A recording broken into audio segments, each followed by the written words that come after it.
Photographs and memories, Christmas cards are sent to me. Uy, nade ba diha? May adlaw kanyong tanan. So this video para sa mga leaders, anong paminaw mo? And then there's a big difference between people follow you because of your title alone, and people follow you because they love and trust you.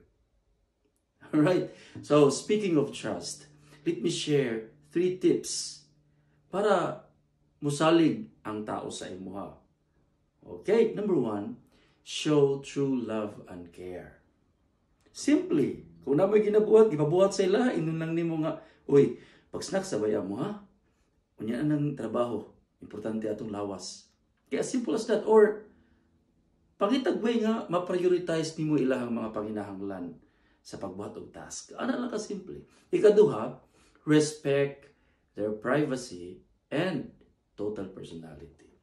So, for the sake of evaluation, okay lang na mag-share mo sa inyo mga superiors. Pero, gawas na ayaw pag-talk about their weaknesses, unsa pa diha ang mga kakulangan nila, ayaw i-share ay panabi sa uban, no? Nakudunggan na sa unang mga heads, grabe, no? So ayaw. Ya bisag usay mahitabo, unsa siya kapangit, unsa ka dili maayo ang kinaiya, you should respect, no? Find time sa pag-share ana. And pang last, never entertain rumors, backstabbers, and sip-sip. No, ko kabalo na mo sa impact ana. Kinahanglan mahibal-an sa imuhang katawhan, sa imuhang ginadala ng mga tao na those things are not welcome sa imuhang opisina or sa imong pagkatao. Ganong kailangan nato na siya buhaton kay syempre human being sila, na sila kasing-kasing, no? Na sila huna-huna.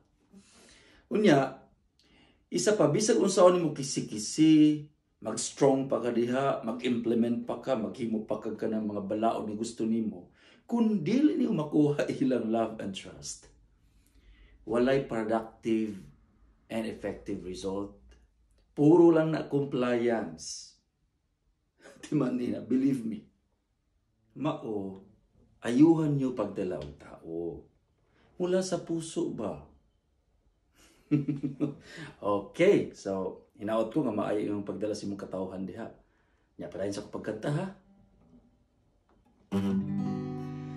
Photographs and memories, Christmas cards you sent to me, all that I have are these to remember you. Pagkanindot